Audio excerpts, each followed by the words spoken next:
llegué a Mapiripán por mis padres, o sea, por mi papá, que él se vino por acá pues como a conocer, como sí, a explorar y pues a conocer por acá, pues a conocer otro horizonte de vida y esto, y ensayar a ver cómo le iba. Estamos hablando ya como 27 años aproximados. Mapiripán es un pueblo pequeño, chiquito, un caserío pequeño, o sea, como fundándose en esa época. Me gustaba de Mapiripán, pues en esa época, pues mucho la tranquilidad, digamos que... pues en ese entonces yo era muy jovencita, ¿no? Entonces uno como que se adapta como que a todo, sí, a las cosas y esto, pues sí se sentía uno porque pues esto un poco triste porque pues no había como la tecnología, no había muchas cosas, no había esto, pero igualmente pues uno se va como acoplando pues. Nosotros comercializamos por el río Guaviare, que el que desemboca del Guayabero, que va hasta el Puerto Inírida, que va bajando. Esa es la fuente de transporte en lanchas. Muchas lanchas bajaban, unas subían, otras bajaban. Había mucho comercio porque había mucho habitante hacia esa parte en esa época. O sea, esa época de que había mucha, en ese entonces pues había, digamos, la ganadería, mucha agricultura, digamos, la pescadería, que la gente, pues de eso era la economía en ese entonces. A ver, en esa época Mapiripán era un pueblo pequeño. Estamos hablando del año 79. Un pueblo pequeño donde muy pocos negocios habían. Solamente contaba con 2 restaurantes, contaba con 2 residencias de muy baja calidad. No había servicio de energía, mucho menos acueducto. Contaba con un solo centro de salud muy pequeñito que lo atendía por un enfermero. De resto las calles eran oscuras, todo el mundo con su linterna en la mano porque la oscuridad reinaba en el pueblo. La Mapiripana era de los propios dueños que habían fundado estos terrenos y al tener tantas hectáreas de tierra, no poderlas trabajar, decidieron donar una parte para que fuera conformado el pueblito. Pues esas las trazaban con lo único que vino un fotógrafo y hacían ellos, la medían con unos hilos, no sé. Cuando iban a repartir los lotes sí los medían con unos hilos y marcaban y le ponían estaquitas así y le decían a cada uno este es su lote. Este parque sí lo construyeron no fue en ese tiempo. En ese tiempo no había parque. Aquí era la corraleja donde venía Joselito Devia, vino a torear aquí a Mapiripán. Aquí era la corraleja.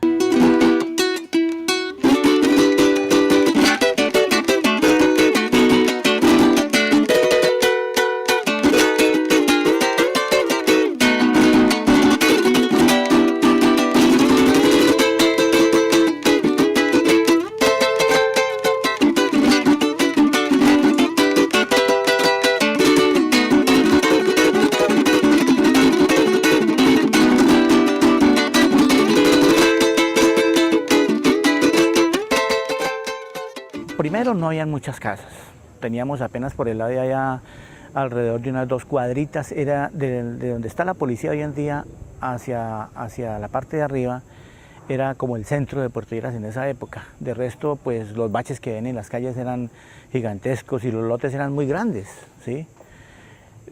Posteriormente la participación de mi padre en la vida social de Puerto Lleras significó de que conociera personajes de la talla, por ejemplo, del doctor Julio Enrique Galán Castellanos. Le colaboró mucho a mi papá en el asunto de orientar el asunto de las calles. También en esa época llegó aquí Caminos Vecinales, que lo dirigía un señor que se llamaba don Jorge Londoño Botero, que recordamos también gratamente porque él se encargó de que muchas calles de Puerto Lleras fueran bien hechas, bien alineadas y que tuvieran una estructura bonita, ¿sí?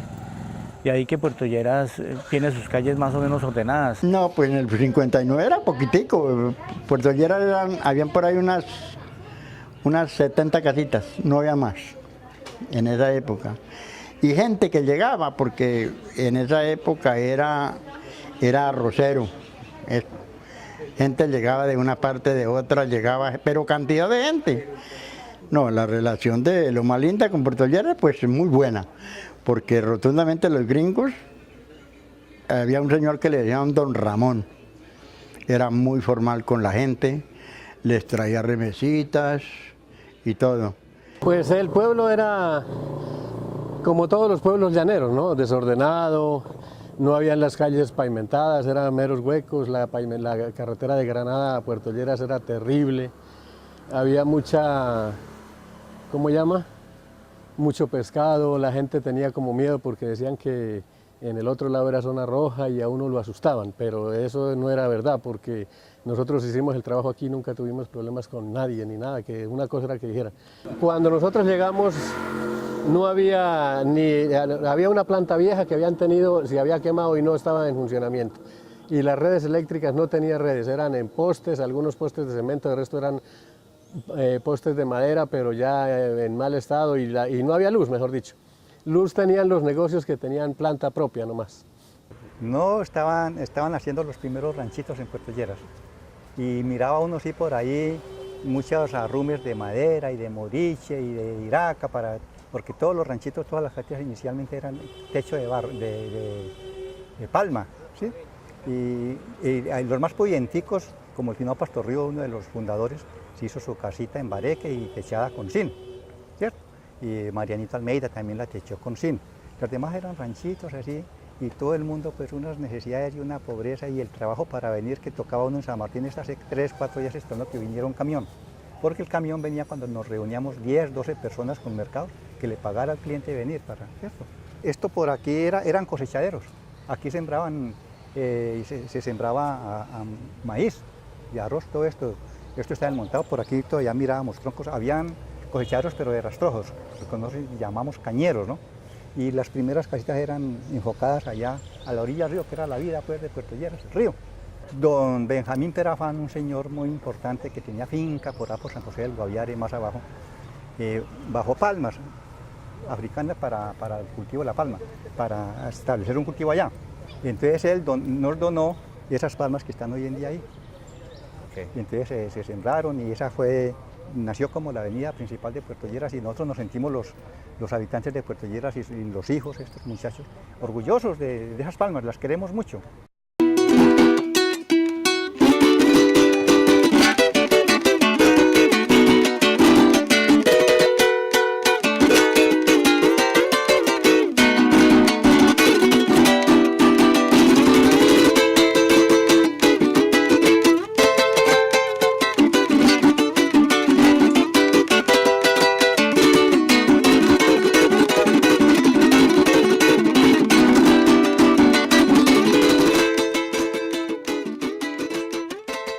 Como ya tiene eso para que quede derecho, aquí tuvieran una calle allá, miren a ver cómo lo van a hacer, derecho allá de Palón.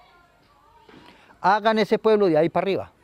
Les vamos a ceder ese pueblo, ese terreno para que hagan el pueblo. Organícese. Le dijo a don Jorge Chitiva, le dijo a un tal Álvaro Pachón que había aquí, que era un presidente de la Junta de Acción Comunal, el otro, ay, ese señor se me olvidó el nombre de mí que nunca me soy capaz de acordar. El otro presidente le dijo, mire, vayan, toquen las puertas a Villavicencio. Ustedes tienen una Junta de Acción Comunal muy conformada, ya tienen personalidad jurídica, toquen en las puertas al gobierno, dijo allá al gobernador, y que les den para pagar este tierra, que es bueno de esta Junta de Acción Comunal tener este terreno. Y cuando eso dijo, se les va a dar muy barato, dijo, consigan 2 millones de pesos y les vendo eso, se les vende eso, se les hace su escritura. Qué bueno una Junta de Acción Comunal tener escritura. ¿Qué tal que sean capaces de hacer el pueblo y se llegue el mañana que ustedes puedan hacer el municipio ya con título? En el año 1983, esto era únicamente, comenzó a emigrar gente de diferentes departamentos. Aquí encontrábamos del Valle, del Cauca, del Chocó, Tolima, Boyacá, Cundinamarca. Ahí llegó el momento en que nosotros comenzamos a llamarle ya Puerto Concordia. De pronto se organizó una junta y se fue levantando ranchitos de Paró y Sin. Quienes comenzamos a hacer municipio acá fue el gremio de coteros, porque fue los que comenzamos abriendo la primera calle. Después de ser la calle principal, abrimos una bocacalle que está aquí más abajo del muelle. Pues en mediados, ya empezando el 96, vieron la necesidad de que no haya en qué pasar el ganado de aquí para allá o viceversa, y para pasar carros. Me dediqué a gestionar en Bogotá, en el Ministerio de Transporte, un planchón, el cual lo cedieron para el municipio en comodato. Y lo dieron adoptado con 2 motores, 115 cada uno. Y ya llegando a Puerto Lleras, ya le hicieron una pintura, alguna cosa había que hacerle y ya lo embarcaron. De aquí enviaron una persona a traerlo. Yo fui el primero que vine, que monté una tienda acá. Inclusive ahí donde estoy, ahí ha tenido. La tienda fue almacén porque el último ya fue un almacén que metía todo, llamaba Almacén El Porvenir, ¿sí? Que vendía de todo, de ferretería en adelante. Sí, pero como fue llegando el comercio, entonces ya yo me abría solamente a los víveres. Yo monté en esa época, yo fui el único que monté el almacén de víveres. Y después ya fui llegando la gente, ya fue llegando más comerciantes con sus almacenes. Y aquí, pues la verdad, eso, cuando llegué en esa época, era por una temporada poquita, porque esto en el invierno no, esto se acababa. Pero resulta que pasó el verano y siguió mejor, más de uno nos quedamos acá. De esos que nos quedamos acá, poquiticos hay.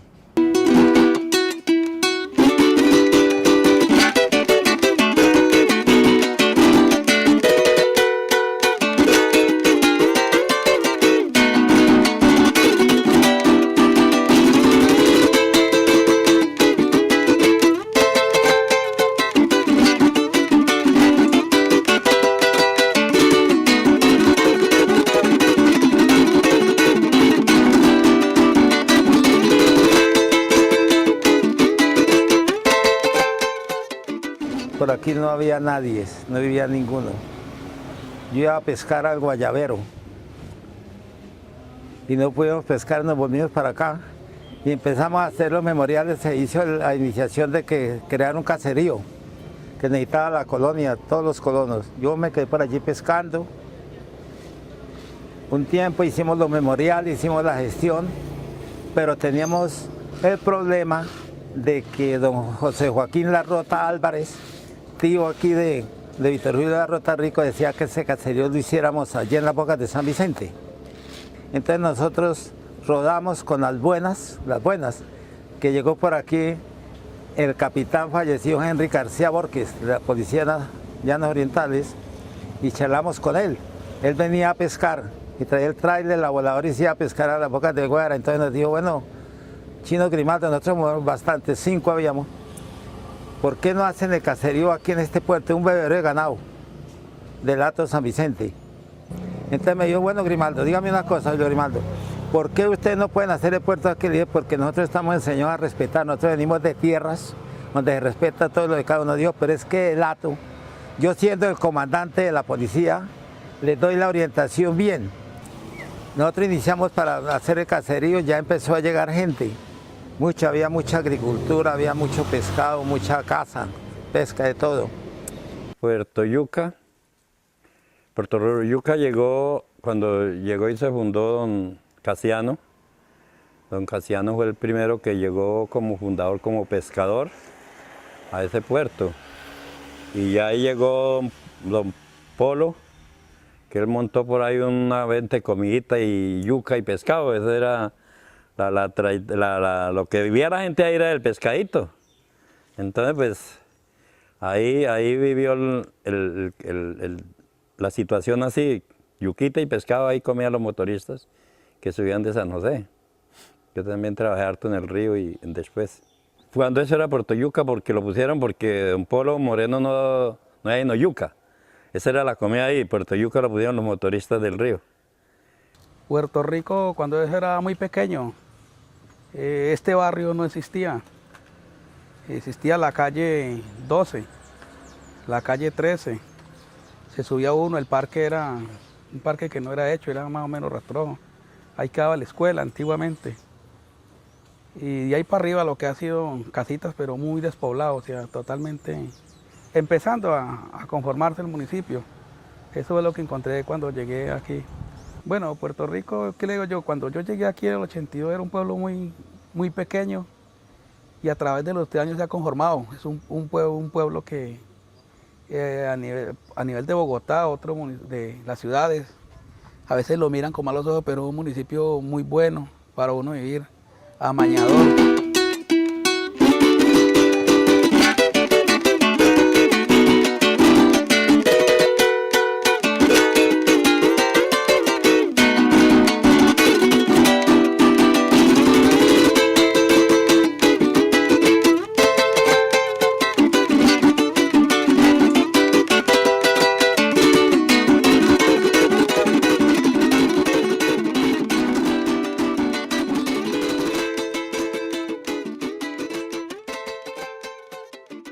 63, la primera vez que vine a fundar el pueblito, una hectárea que hice por allá. Vine con el hermano mío y me fui a sacar el permiso para hacer este pueblo. Que ya cuando ya vine, fue con el permiso a poner la placa de Vista Hermosa, que fue en 1964, al año completo. Ese lo colocó Marto, fue el hermano mío. Yo le iba a poner que Bellavista, porque se veía, y uno dejémoslo Vista Hermosa. Dije, bueno, y así quedó Vista Hermosa. No, aquí no habían sino fincas. Aquí en este centro no había ninguno. Está ahí, ¿no? Arriba don Marcelo. Y abajo otro señor, allá abajo, abajo para el lado del cementerio, allá donde está el cementerio había otra finca, pero no eran más. No, yo vine y me fundé, es que yo traía el permiso de Fuente Lloro, me lo dieron allá. Yo bien pues vaya y fúndelo, allá que nadie tiene que reclamar porque esas son sabanas baldías, ¿no? Eso no está titulado ninguna de esas, rectora baldío, todo. Como a los 4 o 5 meses dijo de llegar gente. Pero que llegaba era, mejor dicho, eso era así. Que yo aquí dejé al hermano mío, yo me fui para el fundito por la hectárea que había hecho y dejé al hijo mío y a mi madre y a la mujer. Y llegaba la gente, me arrancaba él. ¿Para qué llegaron tantas familias? Y, sí, y ahí mismo me venía yo con el hermano mío a entregarle los solares para que ellos hicieran las casitas. No, pero es que las calles las fuimos trazando como yo cuento, como iba entrando la gente, ¿no? Aquí se trazó primero lo que es este parque, ¿no? Y ahí se fueron trazando los para arriba. Iba llegando gente y otro traza para arriba y iba engrandeciendo esto, las calles y las carreras, hasta atrás de esta que nos tocó a nosotros, por aquí y aquella allí. Ya después llegó Pedro Angulo, entonces ya le entregué eso a Pedro Angulo. Él se encargó ya a seguir entregando a la gente. El elemento, esto estaba aquí, lo que veo es que lo quitaron. Aquí tenía yo una cabulla, ese era el decámetro. No había decámetro, una cabulla y una varita de metro. Eso lo tenía, pero la gente la tumbó. Tenía una varita de metro y una cabulla. No, ahí está, la cabulla. Sí, ahí está la cabulla. Bueno, y esa cabulla era la que representaba para el decámetro, porque no tenía más sino esa cabulla que la tenía bien medida así con... Cuando nosotros vinimos aquí lo único que habían eran los encargados de los dueños del ganado, de los hatos ganaderos. Pues la gente cogió a llegar a fundarse. Llegó José Ladino, Graviel Arroyave, Ramón Arroyave, Cachumba, aquí a Puerto Dulce, porque ya esto ya de Campo Alegre para acá ya venía la fundación, así la gente sobre el río, cogiendo la montaña. Nosotros llegamos acá y no estaban los dueños, los encargados y los hatos, esto era solo la montaña. Y aquí está la Macarena del Guayabero. Nuestros sitios de turismo, tenemos a Puerto Lucas como primer epicentro turístico de nuestro municipio. Tenemos la laguna de Caño Madroño, abajo en la inspección de Piñalito. Tenemos los chorros de Caño Blanco y Caño Tubo, que son parte de nuestro municipio y un legado muy hermoso. Guapaya y Playa Rica. y Caño Hondo. Entonces tenemos unos sitios bonitos para explorar, pero nosotros estamos en capacidad de decirle a cualquier turista que venga, que se acompañe con nosotros, que nosotros podemos entrar hasta el rincón más retirado de nuestro casco urbano. Pero aquí tenemos muchas potencialidades, muchas cosas buenas. La que más destaco es la fortaleza que tiene la gente de Vistahermosa de sobreponerse a todas las crisis. Hemos vivido crisis muy difíciles y la gente sigue ahí. Muchas muertes, muchas cosas tristes y la gente continúa en la lucha. La gente cree que puede haber un cambio, que puede haber una historia diferente algún día. Y por eso, digamos que no botamos la toalla, por eso todavía seguimos insistiendo que hay que seguir aportando granitos de arena, hay que seguir creyendo en lo que tenemos, rescatando la juventud de los problemas, buscando que el patriarca también vuelva a creer en todas esas potencialidades, porque si alguna vez ellos mismos tuvieron el valor de ayudarnos a crear, a fundar este pueblo, también hoy pueden volver a creer en eso y volver a recuperar y a seguirnos enseñando a los de menos edad y a las nuevas generaciones con mayor razón.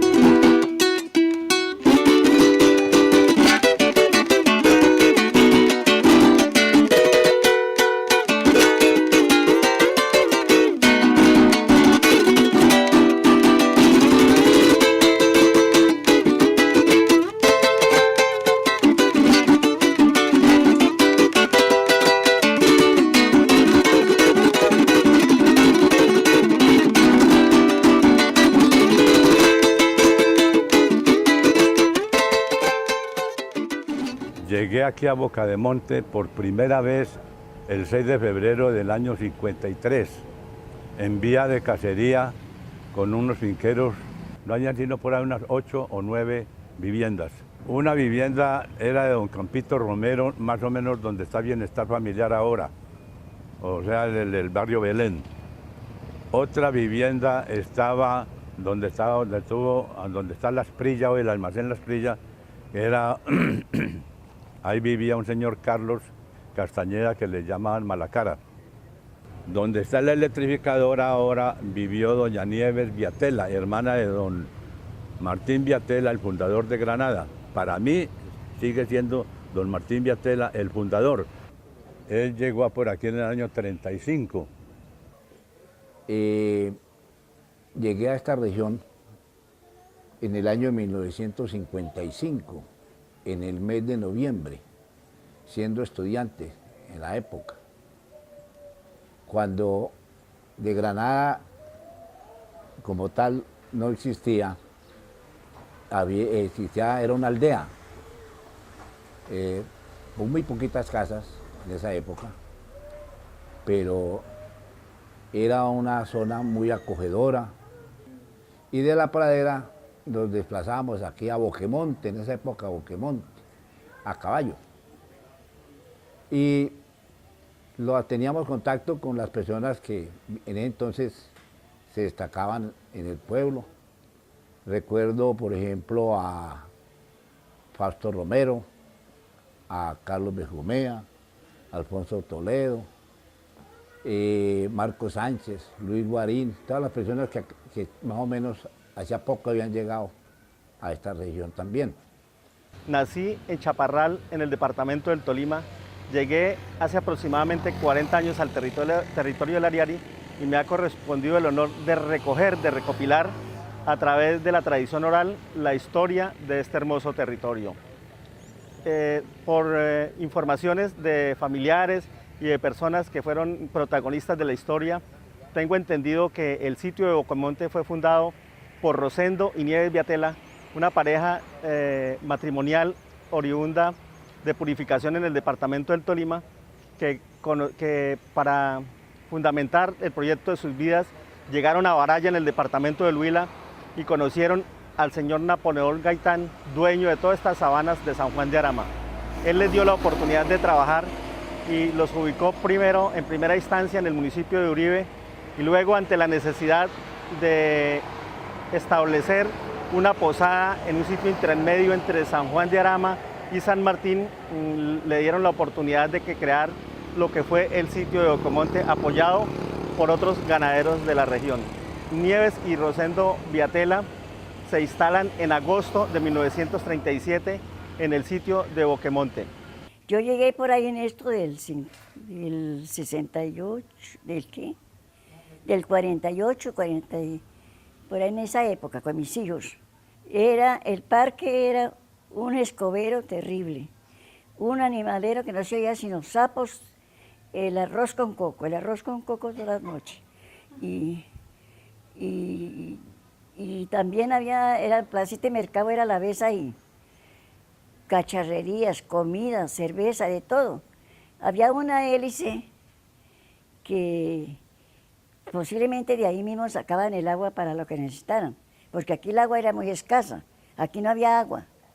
Y ahí vi, por el alrededor hacían los borrachos lo necesario. Eso era insoportable, triste la vida. Bueno, para uno vivir nos tocaba ir a lavar a un cañito que se llamaba Caño de Piedra. Y si para deseaba bañarse temprano, bajar a una parte del matadero que todavía existe el cañito. Pero cuando eso no había cañito, yo me iba a volver. Pero en esa época había un señor Pompilio Loaiza, como que tenía una granero. Y la calle Real era aquí como a 3 cuadras de abajo, para abajo. Me dio una casita, me dijo, no, doña Luisa, no se vaya, aprenda a ser guapa. Estos son los pueblos para conseguir. Y yo me quedé. Él me dio una casa muy barata, me vendió una casita muy barata. Y aquí estoy, y en ella vivo.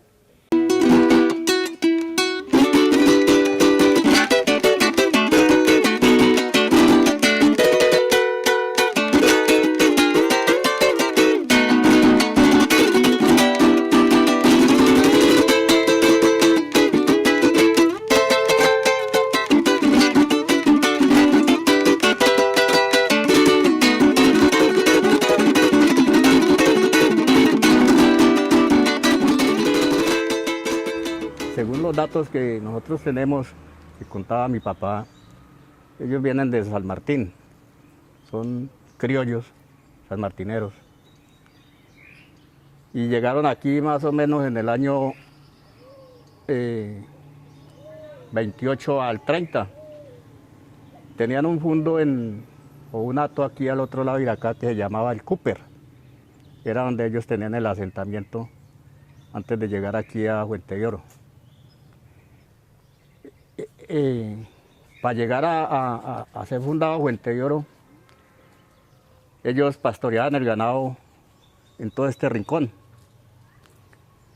que con el tiempo ellos vinieron a bautizar este rincón como las costas del Ariari. Entonces mi papá hizo un rancho o una maloca en esa época, para guarecerse el invierno y el sol y para hacer de comer también cuando estaba sabaneando. Fue la primera casa que se hizo aquí en Fuente de Oro. Por ahí habían unas 12 casas, pero como le digo, estanciados, no formando pueblos ni nada de eso, distanciados, porque había allí en Matebambú, había en La Luna, había más arriba, y en Fuente de Oro que las casas eran de guadua, de esterilla y tierra, ¿sí? Esa era. Cuando nosotros vinimos después de la violencia, llegamos del Huila. En esa época, cuando nosotros llegamos ahí, no había una habitación, era solamente los escombros de las casas quemadas solamente. Todo eso usted no topaba, sino los huesos de la gente que habían matado. Donde es hoy los colegios, y ahí hoy día usted topaba los huesos como que se muere una vaca. Ahí estaban los huesos de toda la gente que habían matado, que le habían comido los chulos.